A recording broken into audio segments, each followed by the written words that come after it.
నమశంకరాయ. రాహుకేతు దోషాలు ఇది అనేక విధాలుగా మనకు ఏర్పడుతుంది. సంతానపరంగా వచ్చేటువంటి దోషము సర్పదోషము లేదా సర్పశాపము. రాహుకేతుల మధ్య సప్తగ్రహాలు పడడం వల్ల ఏర్పడేటువంటిది కాలసర్పదోషము. అలాగే ప్రధానంగా వ్యయస్థానంలో కేతువు గనుక ఉన్న ప్రతి పనులలో ఆటంకాలు అనేటువంటివి ఉంటాయి. ఈ రాహుకేతుల యొక్క స్థితిగతులను బట్టి ఏ ఏ స్థానాల్లో ఉంటారో ఆయా సంబంధించినటువంటి స్థానాలకి సంబంధించినటువంటి సమస్యలు ఎప్పుడూ మానవుణ్ణి ఇబ్బందులకి గురి చేస్తాయి. ముఖ్యంగా ఈ రాహుకేతు ప్రభావం వలన విద్య, వివాహ, ఉద్యోగ, దాంపత్య, సంతాన, అనారోగ్య సమస్యలు ఇవన్నీ కూడా మానవుణ్ణి ఇబ్బంది పెడతాయి.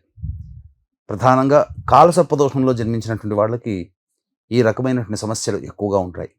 అయితే కాలసర్పదోషంలో అనగానే భయపడాల్సినటువంటి పని లేదు.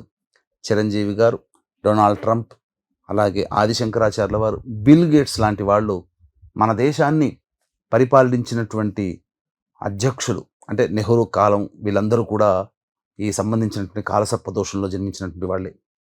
కాబట్టి ఈ యొక్క కాలసర్పదోష నివారణకి కాలసర్పదోష నివారణ పూజలు, అలాగే రాహుకేతులకి గ్రహశాంతి కార్యక్రమాలు, దానాది కార్యక్రమాలు చేసుకున్నటువంటి వ్యక్తికి ఎటువంటి సమస్యలు అంటూ ఉండవు. ప్రతిరోజు సుబ్రహ్మణ్య భుజంగ స్తోత్రము, అలాగే కాలభైరవాష్టకము, దత్తాష్టకము, మానసాదేవి స్తోత్రము, శివస్తోత్రము, గణేష స్తోత్రము లాంటివి రోజుకి 3 సార్లు పఠించినటువంటి వ్యక్తులకి ఈ కాలసర్పదోష ప్రభావం అనేటువంటిది ఏమాత్రము కూడా ఇబ్బంది పెట్టదు అని గమనించాలి.